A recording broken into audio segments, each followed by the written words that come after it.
let's move to the second question. And हम लोग इस पे बात करेंगे nationalism and patriotism and religion, और उसमें हम लोग आइडियोलॉजीज़ को भी लाएंगे और इनके बीच में जनरली हम लोग डिस्कस करने वाले हैं इन सबों में रिलेशन क्या है. ठीक है, तो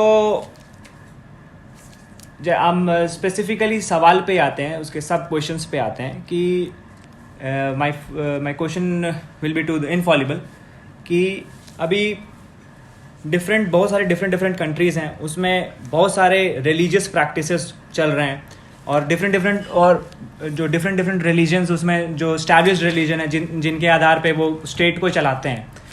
तो इसमें और उनका जो राष्ट्रवाद होता है या उनका जो पैट्रियटिज्म होता है वो कैसे रिलेटेड है एक दूसरे से और वो कैसे एक दूसरे को अफेक्ट करता है और फिर एक पर्टिकुलर टाइप का नेशनलिज्म या पैट्रियटिज्म को वो इवॉल्व करता है.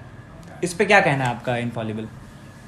तो मेरा ये मानना है कि as we see around the world आजकल it's not just an idea that's limited to a particular religion. You can see there are countries that are very strongly nationalistic in their policies, in their politics, in their societal structure, and these countries have all kinds of major religions: Islam, Christianity, Hinduism, you name it.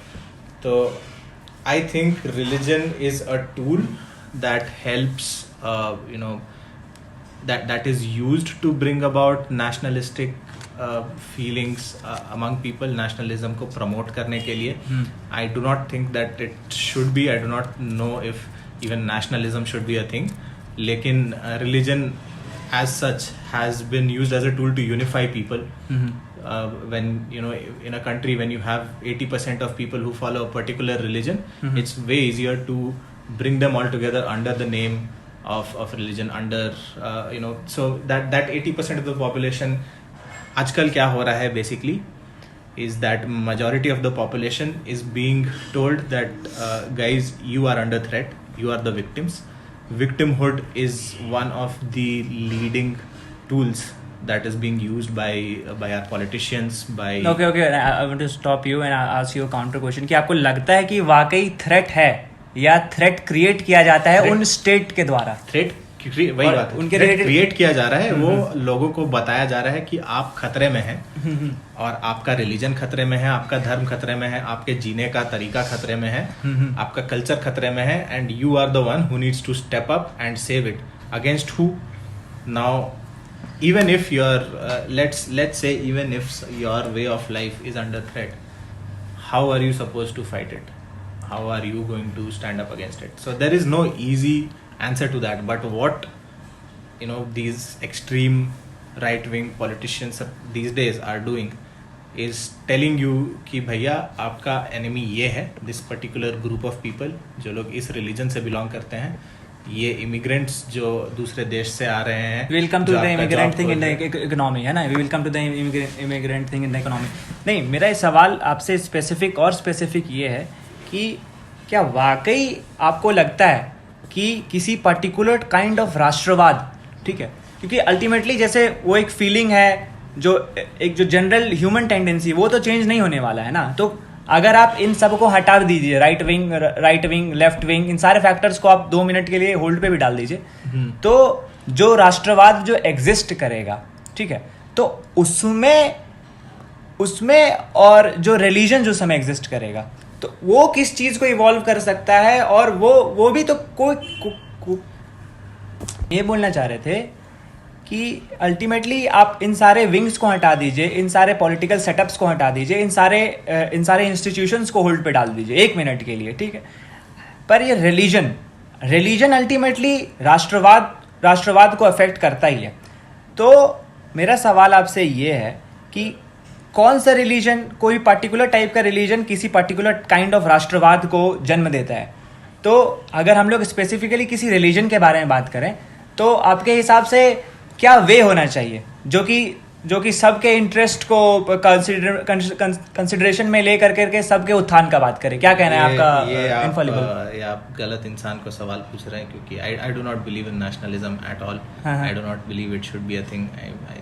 it might be an idealistic opinion. I Yeah. know it might not be practical, it might not be something that can be applicable everywhere in the world, but I do not believe nationalism is important. I do not believe it should be a thing. And religion is, religion, it evolved over time, and I understand that it shaped nationalistic feelings in some way, because when when we look at countries, they are basically geographical entities where people came together, they developed a common culture. So I believe culture is a way more important aspect, and of course culture has multiple aspects of religion involved in it. So it's a very complicated structure, and how these things impact nationalism. But secular कुछ कहना है? या मैं sorry to से but मैं एक idea पे contradict करूँगा based upon what has happened and अभी जो हो रहा है What is being practiced? That कि धर्म लोगों में वो नेशनलिस्ट फीलिंग मतलब इंड्यूस हमें करती है. ओके, बिकॉज पहले जब आप देखोगे, जब पहले so called sons of Abrahamic faith was not there, तो पहले क्या था कि छोटे छोटे कल्चर्स थे all around the world, and उनके अपने पेगन गॉड्स थे which were land oriented, or like sun god, or moon god. If you see in all the faiths, like Egyptian culture, Sumerian, Indian, you just count it. Okay, but what happened when the sons of Abrahamic faith actually came, right? Their whole idea was that everything can be made into like one god, and he is the supreme being, and nationalism or your desh bhakti and जो भी आप मतलब कहो वो सब उसके under आएंगे, right?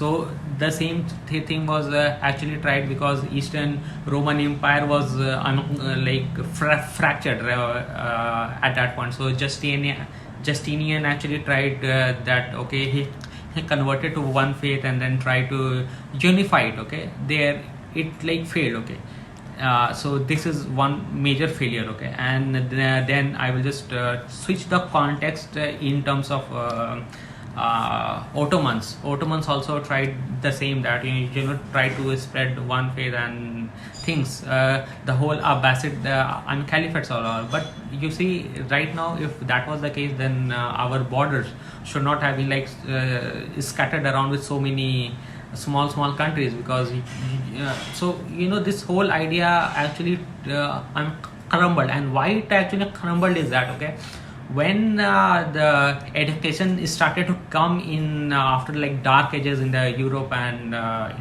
in our areas, okay, what happened is that there was again like revival of things. Okay, people started questioning everything in the faith and all, and then they came to the point that, okay, we like at the end of the day, what actually counts is like how our society lives, or whether I am getting some advantage out of it or not.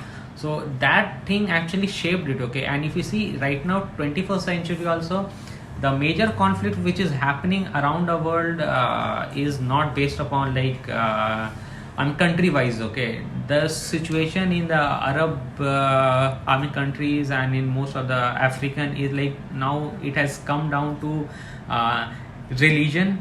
Communities fighting each other for their own land. So this is actually very complex. And so that is what my viewpoint is, that nationalism is like completely separate, and if you try to mix both of them in a single pot, then it's a bomb which can explode anytime. नहीं, and जैसे we have seen it so many times. Directly अगर हम लोग सनातन धर्म के अगर हम definition की बात करें, तो वो कहता है कि आपको सुसंस्कृत बनाएगा, सुशिक्षित बनाएगा, सबके सेवा परायण रहेगा, सबकी हित की भावना रखेगा, और इन सारे फैक्टर्स को कंसिडरेशन में रखे जो समाज की जो संरचना होगी उसको इन लोगों ने यहीं पर आपका जो पिछला सवाल था, हाँ.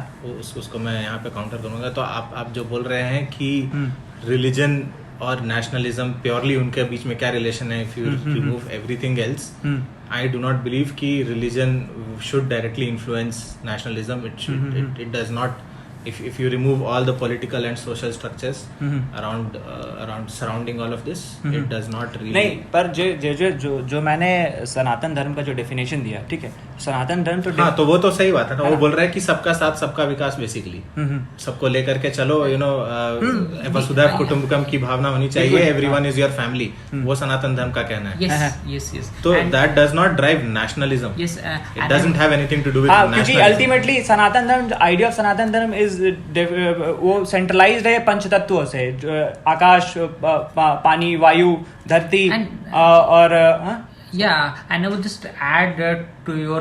Let me complete it. तो इसमें ये जो प्राइम एग्जिस्टेंशियल फैक्टर्स हैं, इनको अगर हम कॉन्फिडेंस में लेते हुए, जो आत्मीय भाव जो डेवलप होगा, उसके कारण जो धर्म का क्रिएशन होगा, उसके कारण जो फीलिंग जो हमारा आत्मीय भाव, जिसको हम फीलिंग अंग्रेजी में कह सकते हैं, तो वो डेवलप होगा, उसके कारण जो विचार डेवलप होगा, उसको राष्ट्रवाद कह सकते हैं। उसमें तो मुझे कोई प्रॉब्लम नहीं दिखता है। वो I mean I agree, but उसमें एक थोड़ा सा एक वो है कि लाइक जब आप बोलते हो सनातन धर्म, ओके, बेसिकली सनातन धर्म जो इंडिया में कहा मतलब जाता है, same was like old gods, Norse god, basically all were the same, right? They were somehow unconnected to what people were seeing around them. Like I was seeing Egypt, right? The whole country was cause of that Nile, right? So for them, Nile river को वो लोग पूछते थे। For them that was the god. Same was in India as well. ऊपर में लोग sea में travel करते थे, North, तो उनके लिए sea was the god. तो बेसिकली ये नेशनलिज्म नहीं, देशभक्ति को मतलब ये इंस्टिल करता है, but nationalism is like extremism, I mean ज्यादा एक्सट्रीम व्यू होता है। नहीं, मेरा डायरेक्टली ये कहना था कि जिनसे हम बने हुए हैं, जिन तत्वों से हम बने हुए हैं, बाउंड है कि हमारा रिलेशन उनके साथ होगा, और वो फीलिंग अल्टीमेटली एक आइडिया को जन्म देगा। यस, आई मीन, है ना? तो जो आइडिया को जन्म देगा, सनातन धर्म डज नॉट, उस टाइम नेशंस एग्जिस्ट भी नहीं करते थे, कंट्रीज जैसी कोई चीज भी नहीं होती थी, तो I don't think they are related at all. You सनातन धर्म की जो आप बात कर रहे हैं, you feel one with the 5 elements of existence, that is you feeling at one with the existence, with the universe as a whole, with what exists, but nationalism से I don't think nationalism has anything to do with that. वो तो बात है, if we remove all the political aspects of it, आजकल क्या हो रहा है कि रिलीजन को यूज किया जा रहा है पॉलिटिक्स के द्वारा नेशनलिज्म को प्रमोट करने के लिए।